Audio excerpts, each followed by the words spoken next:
Hello and welcome to my channel. My name is Logan, and today we are going to be having a look at my standout decks of 2022, which is in response to Julie from Peekaboo Roses' new hashtag of, I believe, standout decks of 2022. So we're just going to be looking at some of the decks that either I acquired this year that really struck me in a profound way, or that I worked with a lot this year. Either or. So in no particular order, let's get into it. One of the earlier ones that I acquired and then also worked with a good deal this year is the Ethereal Visions Luna Edition Tarot, which I believe has just received a mass market version. I think that's out now. I can't remember who produces it. But I missed the Kickstarter, but I got this one through the, I want to say like the Indiegogo store after the Kickstarter. And I was really excited about it because I love the artwork for the Ethereal Visions Tarot, but I'm usually more of a cool tones person than like a yellowy golds. I like golds, but just, yeah, the warmer tones were just not quite for me.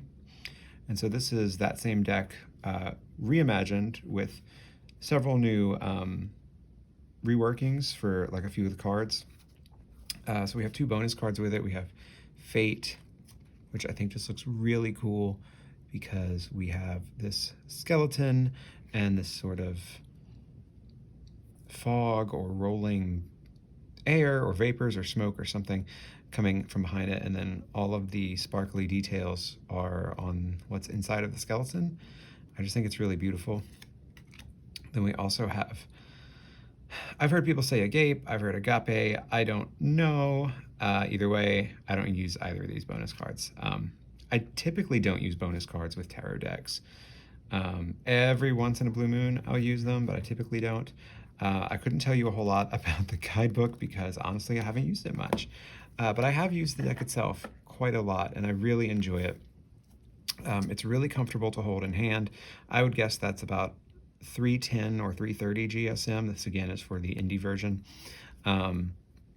The gilding is really nice and beautiful on the sides, and it did not make the cards stick together, which I appreciate. They were stuck when I initially got them, but they unstuck very quickly. And it's just stunning, especially if you like that Art Nouveau style of artwork, which I do. And I'm also a total slut for foil.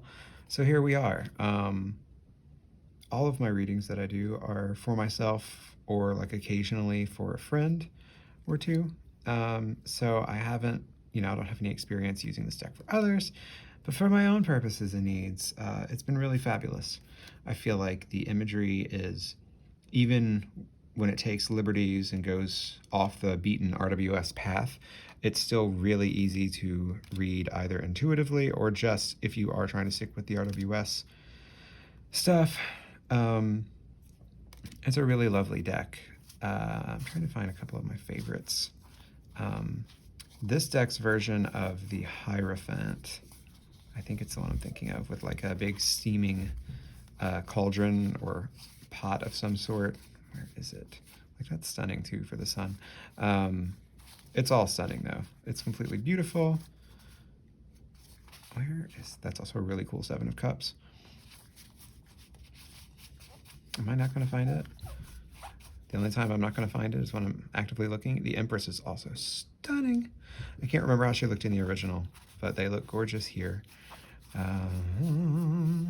This version of the deck is also really nice because we have like some intention as far as like giving us different skin tones and hair textures and things like that, which is really nice.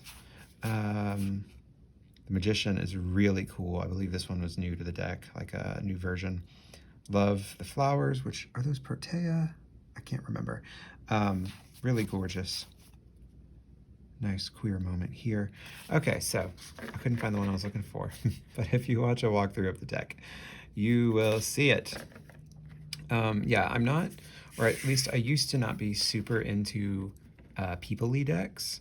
I used to gravitate towards animal decks, things like that, flower decks. I still find those really enchanting and useful, but I have grown to develop an appreciation for people-y decks. I'm going to try to keep this fairly short as far as like how many decks I have that I'm pulling out. I don't want to take up your entire day with this, essentially. So I couldn't have a standout decks of 2022 video without mentioning my own deck, which is the Black Salt Lenormand. And I'm not just saying that because it's my own deck.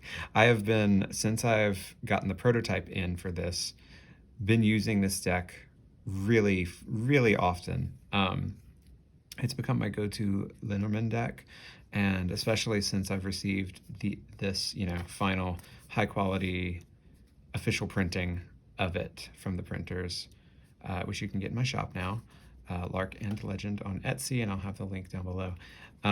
I've just been using the shit out of it.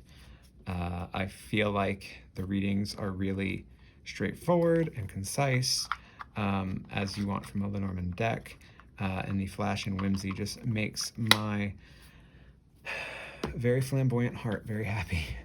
And it also comes in the pink version, which I have also been using a lot. I have a hard time picking between the two of like, do you have a favorite? Since I made both of them, but I would have to say I think they're both stunning. I think the black is a lot more striking, but the pink is probably where my heart lives. But yeah, so I've been using these two decks a lot, and I do mean a lot. I read almost every day, and I use Lenormand decks, I would say 9 times out of 10. So those have gotten a lot of love in my collection. Let's see, what should we do next? I've gotten a lot of use out of this, the Zeke's Arcana. Saki, do you mind? Ma'am? Hey, could you not? What if you didn't?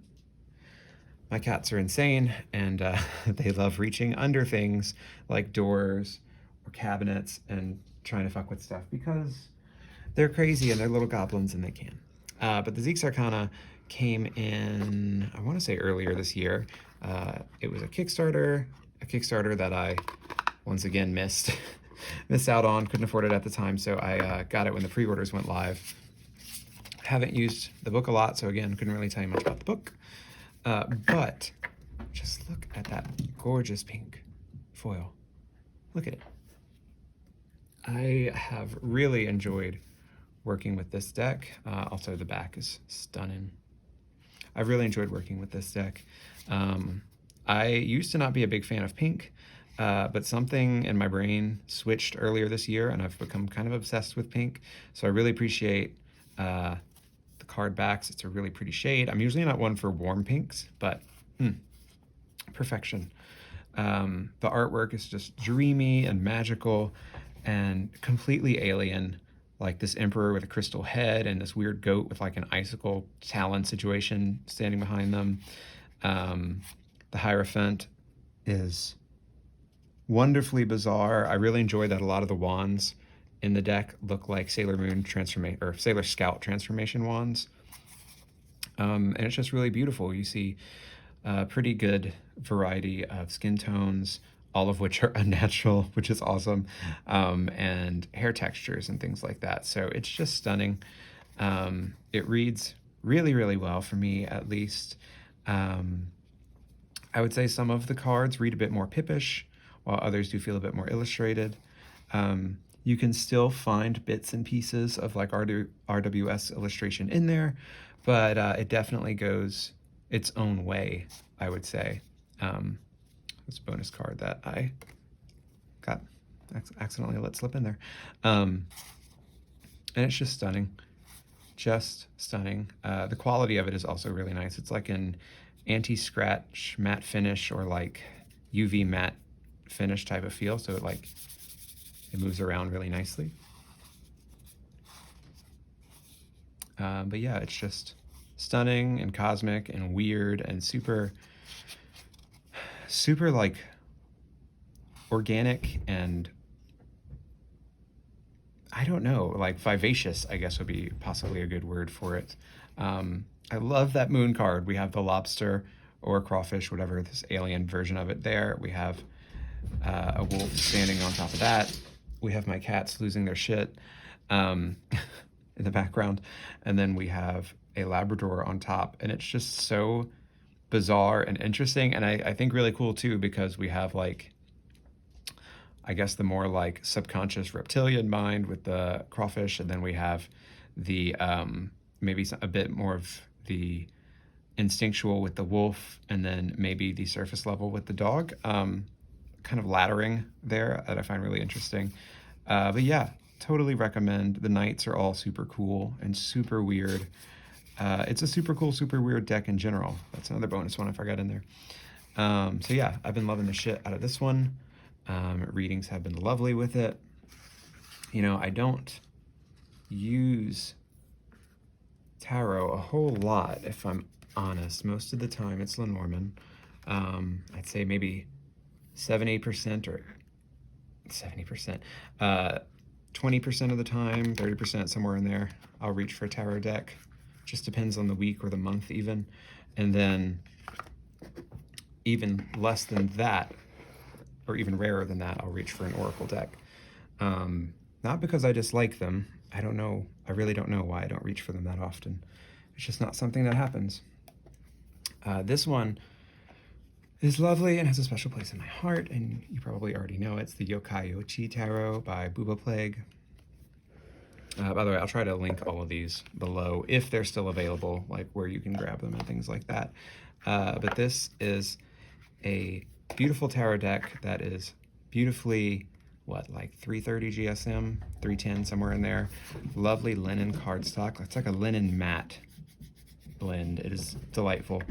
And the entire deck is based on the Japanese yokai, spirits, demons, whatever you want to call them.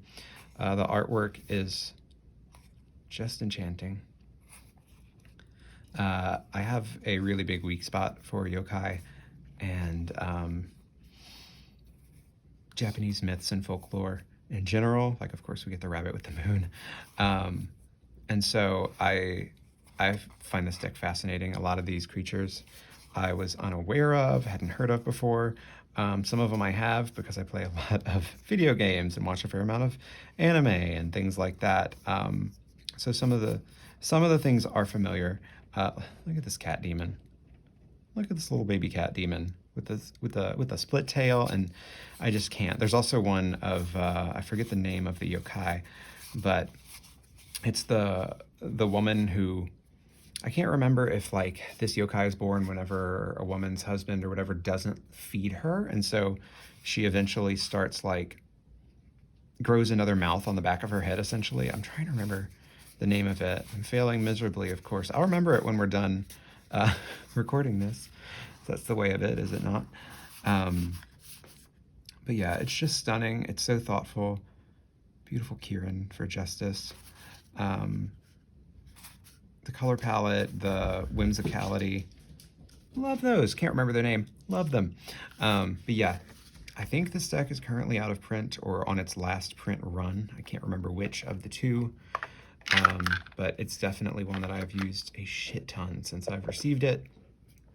And it's just lovely. The quality is lovely. It reads beautifully, and I get to learn something while I'm using it. They don't go, like, the little pamphlet doesn't go super in depth on the like histories and whatnot, full stories behind the yokai, but it does give you like names so that you can research things further, which I've done with quite a few of them. Okay, so for next, we're going to switch it up a little bit again with the Fyodor Pavlov Tarot, which just got a mass market release, I believe. This is the indie version, which I got after the Kickstarter through Fyodor Pavlov's Etsy shop on one of the mini like indie drops leading up to the mass market, and it's just stunning. Like, the linen is so nice. It's not my favorite kind of linen. It reminds me a bit of Pagan Otherworlds, which to me has almost, it's the sheen almost feels a little bit oily or something, but it's fine. It's totally fine. It's just me being weird. The quality is amazing. Just beautiful reimagining of RWS. Beautiful and beautifully inclusive as well. and I just love it. I've never been one really for the traditional RWS. Don't take me out to the town square and stone me, but Pamela Coleman Smith's art, at least in that deck, doesn't do anything for me. The color palette is just, it's a no for me. The style is a no for me. I like some of her stuff that she did on her own, where she has like a lot more like purpley, aquamarine, cosmic colors going on. It's a bit more whimsical, but yeah, the bright primary colors in the RWS and the art style is just a no. So I love this. I love this reimagining of death with the just little pops of purple. It's just stunning. It's just so beautifully done. I've used it quite a bit. Reads perfectly well. I don't know. I guess like reading vibe-wise, if you're somebody who attaches qualities to a deck, I would say it has a very patient vibe to it. Kind of like a gentle friend taking you softly by the hand and like, no, we're going to go this way. Over here, you dumb bitch. It gives me that type of vibe. But yeah, it's been really lovely to work with since I've received it. And I'm throwing boxes around. You know, it's a Monday. What would a Monday be? At least it's a Monday when I'm recording this. What would a Monday be without a little bit of unplanned chaos? So next we have the Lino Cut Lenormand, which was created by my friend Jamie Sawyer, and it is lovely. If you've seen her Nested Tarot, this is like, in my opinion at least, Nested Tarot's little sibling. So a lot of the imagery is based on her existing Sawyer's, is it Sawyer's Lenormand? Yeah. And just reimagined through the Lino Cut art style. And it's just lovely. Like, I love for Child that she just has a sippy cup instead of an actual creepy ass baby on it. Makes my day. Mountain, the original version of this card, she does not have the little flying saucer picking up a goat or what have you, but she added that for this one, and I love it. I love it so much. It, you know, just again, solid Lenormand deck, reads really well. The imagery is beautifully traditional, but yet expressed completely in Jamie's own style. I hadn't seen a Lino Cut style Lenormand before, so that caught my eye as well. And it's just solid. It's just really solid. The significator cards in this one are titleless, and they are like anthropomorphized, is that the right word? Deer, which is really cool. It's just really nice. I really want to get, if she ever releases her Honey Hive Lenormand in card form, because she has it available in tile form. I'm just broke at the moment. I really want to get the Honey Hive Lenormand, and I'll link, like I said, I'll link all these decks down below. But really lovely deck. Shuffles really well. It's got I guess like a smooth finish. I don't really know what you would call it. It's like a satiny finish, but it's really lovely to work with. Can I get it back in the tuck box while we're doing this? I can, it turns out. I'm a little surprised.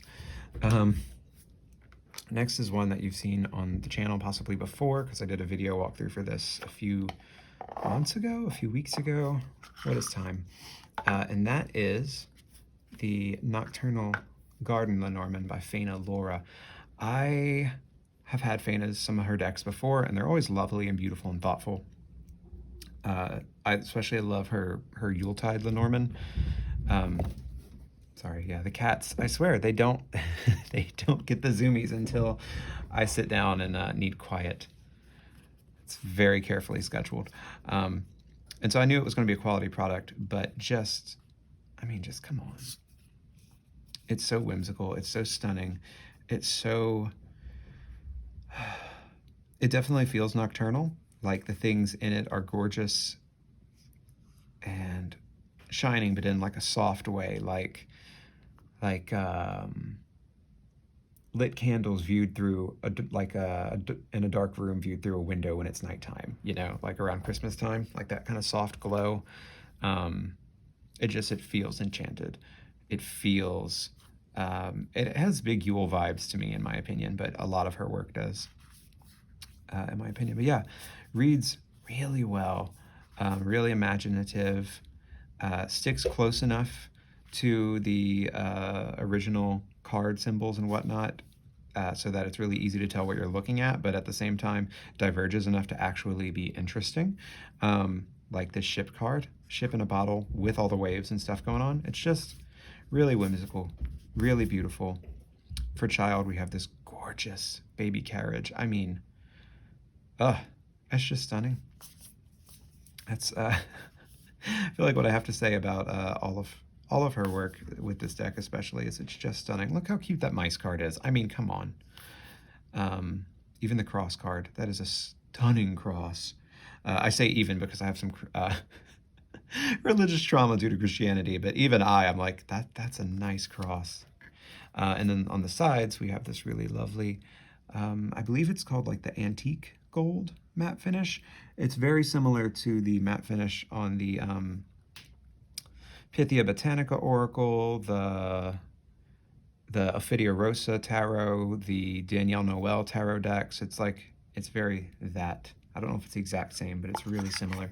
And the cards feel great in hand. I think it's like a nice matte finish on them. So another one that makes me very happy is, and yeah, surprise, surprise, we have a few Lenormand decks in here. The Seeker's Lenormand by Andy Swartz of Skull Garden, who is the person who did the Wooden Tarot and the Pathfinder Oracle, the Earthbound Oracle. So he has a Lenormand deck. He also has it in a regular size. I just grabbed the mini because I think it's really cute. Sadly, you can't get the mini anymore unless you find somebody willing to sell it. But you can find the full size, which is, you know, I believe similar size to this. You can find that on his Etsy shop, and it's just stunning. The card stock is nothing fancy, but like not reliable. What do you call it? Pliant, resilient. Has a nice. It feels good. It's not cheap. That's what I'm trying to get at. And it's got like a semi-gloss, I guess, type of satiny finish to it. But let me try and bring it up closer since it's tiny. I forget. It's just really lovely. It's fantastic. And I mean, there are fantasy elements to it, not just that it's really good. Like for the birds, we have, instead of two birds, we have a two-headed hummingbird, which I think is really fun and interesting.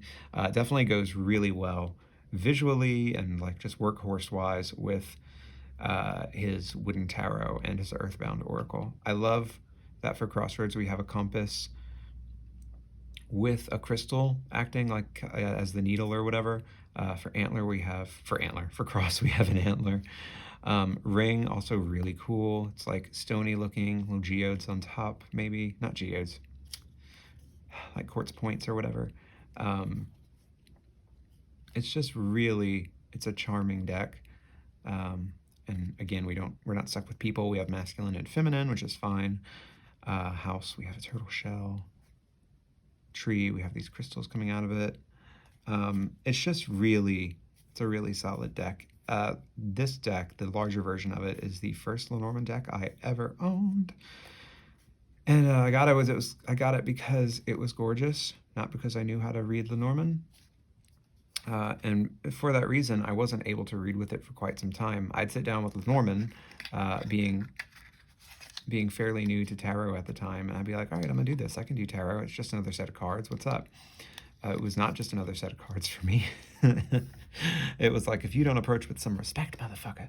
JK, it didn't say anything. It was just a matter of me being quite dense, and you know, sometimes it takes us a while to learn things, and there's nothing wrong with that. I felt dense in the moment. Was I actually dense? Maybe, who's to say? But I did eventually catch on, and now I love Lenormand, and I'm so glad I can finally use the pretty decks from Andy Swartz. And then so here we have one that is not out yet, but I was lucky enough to nab a advanced copy from one of the Instagram giveaways from James R. Eads of the Prism Tarot. And that's the Green Glyphs Oracle. I actually won this while it was on Kickstarter, and this, all of the decks are gorgeous, but it's this Oracle deck that I was the most excited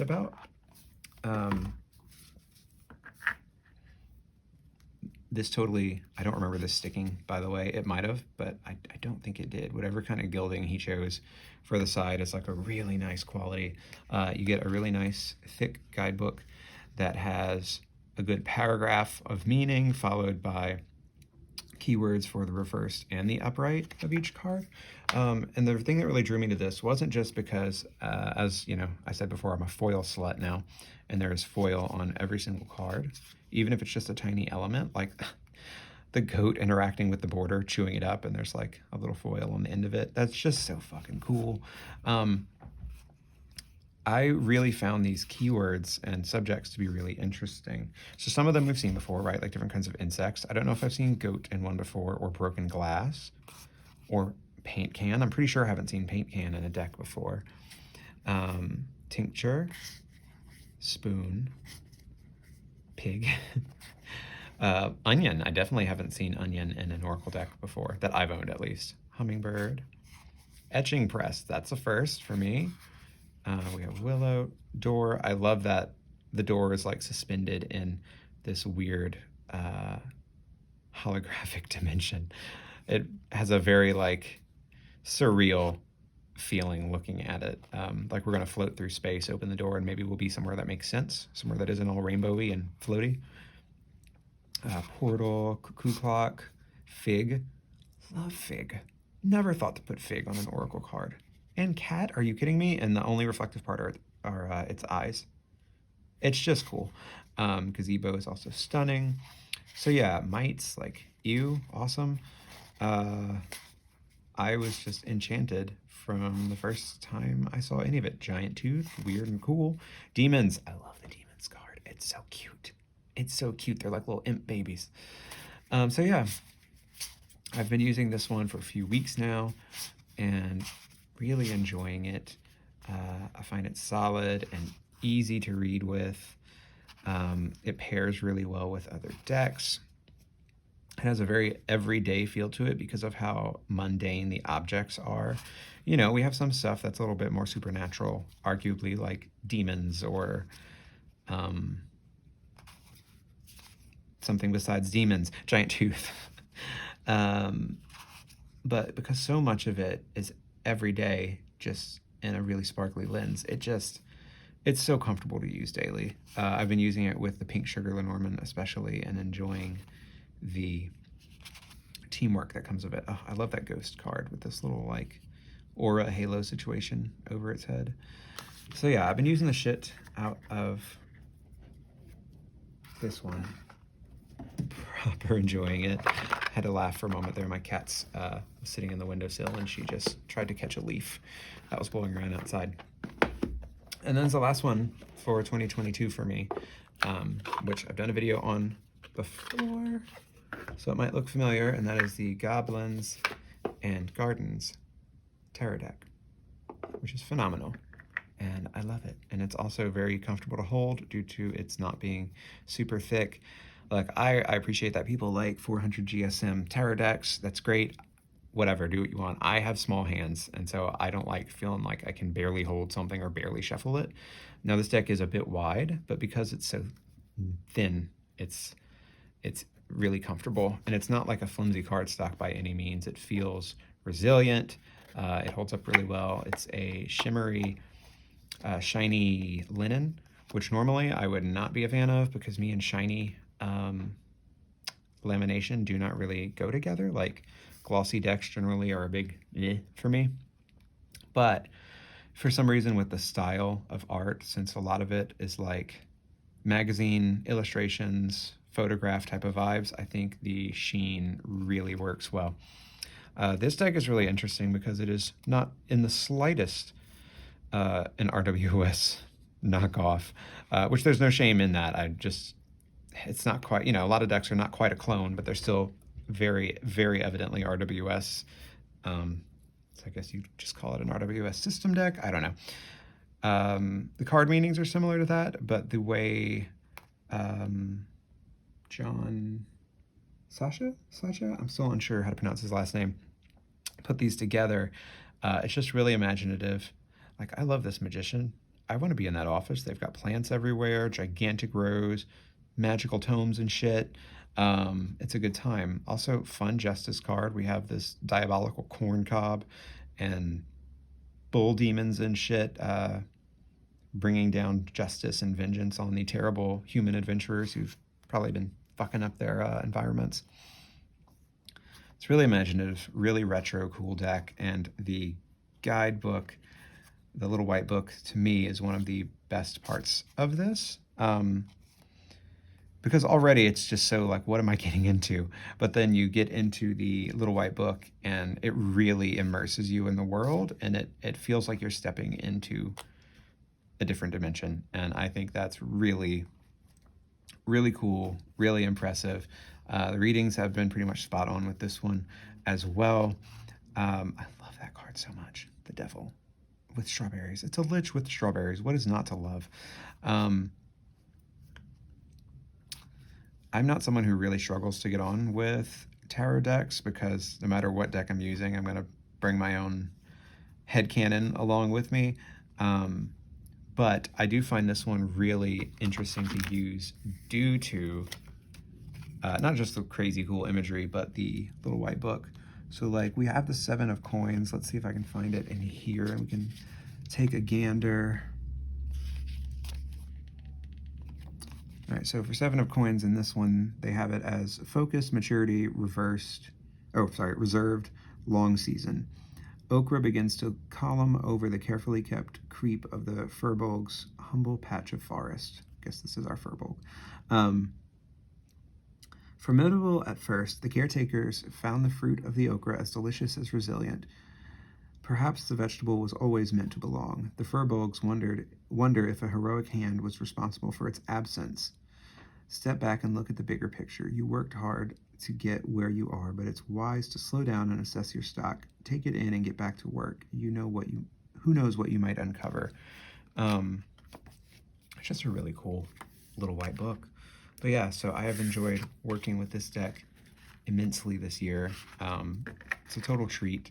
I play, or used to play, a lot of D&D before me and my partner moved from Louisiana to Pennsylvania. And we would once a week meet up with friends locally and get takeout and stuff and play D&D outside when Louisiana weather permitted.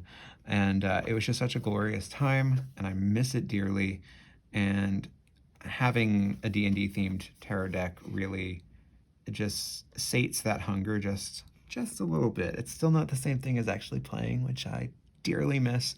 But it is really nice to step into elements of that world whenever I use this deck.